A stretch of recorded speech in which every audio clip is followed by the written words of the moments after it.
Bueno, por fin, Pero por don fin, Adrián, gran gusto. un placer. Por favor, punto y cómodo. Pues estamos a 12 de diciembre del 2011, entonces, primero de todo, siempre que hagamos algo o hacemos algo en estos tiempos hay que situar en el momento lo que estamos viviendo. Y bueno, pues le voy a pedir a Adrián que sintetice, pero que nos coloque un poco en el momento que estamos viviendo ahora con respecto a lo que ocurre en Siria, en Irán, en Estados Unidos y Israel. Yo creo que lo que siguen buscando las estructuras de poder que están enquistadas dentro de Estados Unidos, dentro de Gran Bretaña, en Israel y en la Unión Europea, es desatar una creciente guerra regional que ya hemos visto que se inició a principios de este año con la mal llamada primavera árabe, que en definitiva ha sido una forma de incursionar en los asuntos internos de prácticamente todos los estados en África del Norte y en el Medio Oriente, y para llegar, ahora creo que estamos llegando al final de ese proceso, que es llegar al objetivo final, que es el ataque a Siria y el ataque a Irán especialmente. Pero contrariamente a lo que se ha vivido a lo largo de los últimos años en Irak, por ejemplo, en Libia hace apenas unas semanas, hace apenas unos meses, en Irán la cosa va a ser infinitamente más difícil. Irán no es ni Irak ni Libia. Con Irán estamos ya trabajando con fuerzas mucho más complejas.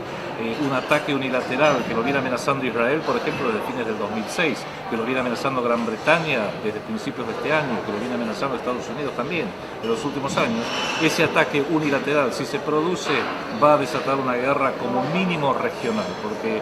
contrariamente a los casos, como decía recién, de Irak y de Libia, Rusia no va a poder quedarse quieta, China no va a poder quedarse quieta. Irán tiene una alianza comercial muy importante basada en el petróleo con China,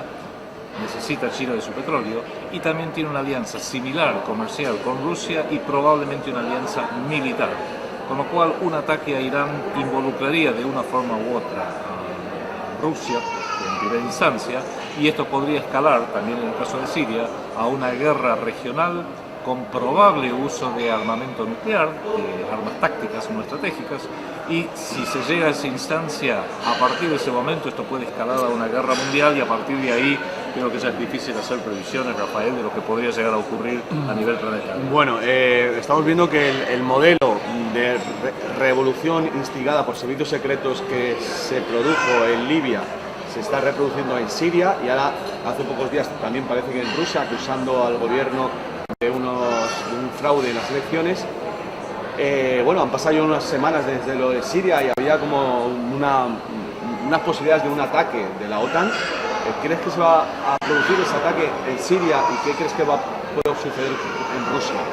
Creo que hay que ser cauto respecto de las fechas, porque por ejemplo desde que Israel fue derrotada en el sur del Líbano por Hezbollah a mediados del 2006, que viene amenazando con un ataque inminente contra Irán que no se ha producido, un ataque sobre las instalaciones nucleares. También lo han hecho las otras potencias occidentales, notablemente Estados Unidos y Gran Bretaña. Creo que en algún momento se va a dar ese ataque, posiblemente la ventana de oportunidad, como la llamó el propio Netanyahu, sea ahora, porque un ataque de Israel, por ejemplo, que sería el probable disparador, yo creo que lo que probablemente va a ocurrir va a ser Israel como disparador haciendo un ataque preventivo, como lo van a llamar. Eso va a traer un contraataque de Irán que va a ser terrible, y ese contraataque terrible sobre alguna ciudad, sobre alguna zona de Israel, va a ser aprovechado por los multimedios para generar una enorme corriente de simpatía a favor de la pequeña Israel que acaba de ver su ciudad de Tel Aviv o Haifa o Jerusalén atacada. Y a partir de ahí sí, eso probablemente arrastre la opinión pública occidental, norteamericana en especial, para que apoye a Israel, y ahí sí ya sería la intervención directa de Gran Bretaña y Estados Unidos en esa guerra. El momento en que ello vaya a ocurrir es difícil de precisar, hay que ser cautos. En Estados Unidos es bien sabido que las fuerzas sionistas son un enorme poder, por el poder económico que tienen, por el poder mediático que tienen, y habría que ver si son los que en última instancia van a tener la última palabra. Hoy diría que sí, y que esta guerra va a ser inminente, porque incluso a río revuelto se pueden tomar muchos provechos. Estados Unidos y la Unión Europea tienen tales problemas internos que un evento externo, como una guerra, sería una forma para, no digo cortina de humo solamente, pero para desviar la atención. Un poco lo que le pasó a Argentina cuando el régimen militar en el año 82 no podía resolver problemas internos y se embarcó en una aventura en las Islas Malvinas, recuperando las Islas Malvinas, que bueno, después trajo las consecuencias consabidas, pero si lo hubiera ganado Argentina hubiera dejado el gobierno militar por 20 años seguidos, ¿no? Estamos hablando de Estados Unidos, pero claro, Estados Unidos tiene unas elecciones a un año vista. ¿Cómo crees que va a influir ese proceso electoral que comienza en el caso de los republicanos en enero con el caucus de Iowa con respecto a la posición de Estados Unidos en esas hipotéticas guerras? ¿Se va a embarcar Obama en una guerra mientras está a punto de dejar el poder? En la fuerza que tiene el sionismo en Estados Unidos es tal, Rafael, que seguramente sean los republicanos o sean los demócratas, el apoyo a Israel va a seguir siendo absoluto e incondicional. Que Obama se pueda llegar a embarcar en una guerra en un año electoral, si cuenta con el apoyo de buena parte de la gente, hasta le puede llegar a servir, como le sirvió a Bush para ser reelecto, porque como estábamos en guerra en Irak, y estaba todavía toda la problemática de Irak, en el 2004 le fue muy fácil lograr la reelección a Bush porque el país estaba en una suerte de emergencia, con lo cual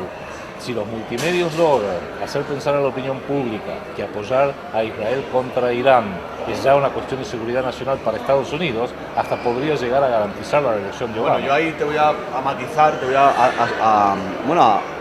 mostrar mi opinión. Yo creo que te falta ahí el elemento Ron Paul en estas figuras que estás nombrando, ¿no? Y el peso que está pudiendo tener entre la gente que sabe la verdad sobre el 11S y todo el trabajo que se ha hecho a lo largo de estos años desvelando que la guerra de Afganistán y la de Irak fue un engaño. Entonces,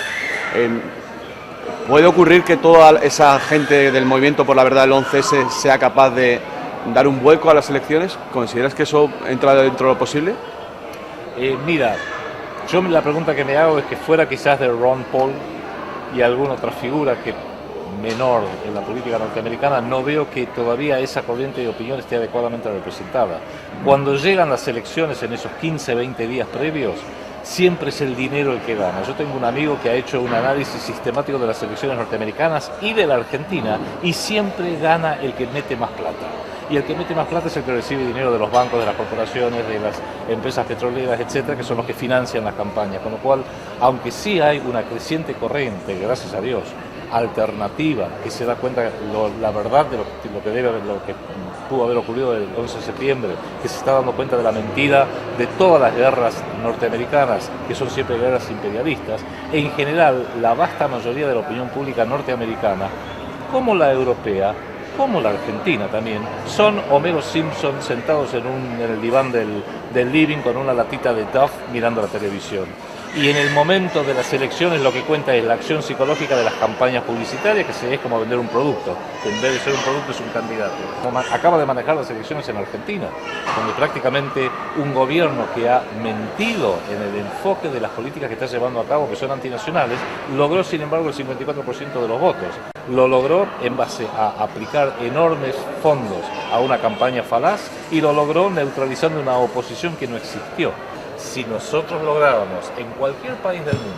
no creo que sea Estados Unidos, pero sí puede ser en España, en Argentina, en Portugal, en cualquier país, realmente estructurar un movimiento político viable, realizable, consistente, creíble, que pudiera llegar al poder, eso sería una cuña. Pero la cuña seguramente, Rafael, lo vamos a tener que dar o en España, o en Portugal, o en Argentina, o quizás en Brasil o Chile, pero no se va a dar en primera instancia en Estados Unidos, que probablemente es el país más prisionero del planeta en estos momentos. Una vez que prácticamente estamos de acuerdo en el problema, yo creo que a estas alturas toda la gente que venga siguiendo esta información tiene ya una idea del poder de estos grupos, de estos think tanks, del papel del sionismo en el cual pues, estamos viviendo el poder. El nuevo orden mundial está ya, no hace falta decir que va a venir, estamos viviendo ya el nuevo orden mundial, ¿no piensas así? Es tan terrible el hecho de que vayamos a un gobierno mundial de derecho, porque implica que alguien en alguna parte va a decidir qué es lo que tiene que hacer España, qué es lo que tiene que hacer Argentina o lo que tiene que hacer Chile, con fuerza de ley. Y el que no cumpla con esas leyes va a ser declarado un paria, y Libia nos acaba de dar un ejemplo de lo que le puede llegar a pasar a un país que decida que no está de acuerdo con las leyes del gobierno mundial de derecho. Y es a partir de ahí que creo que es tan terrible, está tan cargado de violencia, 1 millón de muertos en Irak desde el año 2003, 200 o 300.000 muertos en esto que hemos visto terrible en Libia, que hace que la gente despierte. Y en ese despertar está nuestra gran oportunidad, porque normalmente lo que se requiere para cualquier proceso histórico de importancia es que haya una masa crítica, que suele ser mucho más pequeña de lo que nos imaginamos en términos numéricos, pero la masa crítica tiene que ser de gente activa, lúcida, con ganas de hacer algo al respecto en su país, y hoy con la ventaja que a través de los medios electrónicos hacer algo por tu país implica también hacer algo por todo el mundo, porque en realidad descubrimos que los problemas de Madrid son los mismos que los problemas de Buenos Aires, que son los mismos los problemas de Wall Street, que son los mismos los problemas de Londres, de China, de prácticamente cualquier lado. Nos estamos dando cuenta que todos los pueblos tienen problemas en común por la sencilla razón que tienen un enemigo en común. Y a partir de ahí creo que vamos por el buen camino. Hay que aprovecharlo esto, y creo que eso explica, con esto redondeo,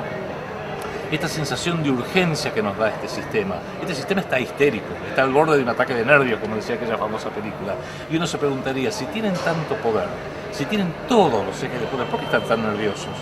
Y yo creo que en ese por qué están tan nerviosos es que saben, tenemos todo el poder del dinero, todo el poder de los medios, todo el poder de las armas.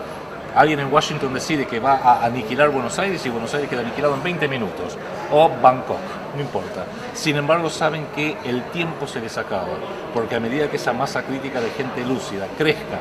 y ese crecimiento conlleva el conocerse, y ese conocerse conlleva en hacer algo, y el que quiere hacer algo al respecto se organiza a partir de una masa crítica que se conoce, que sabe de qué se trata, que ve la forma secuencial de hacer las cosas y se organiza, ahí le estás marcando el inicio del fin de este gobierno mundial.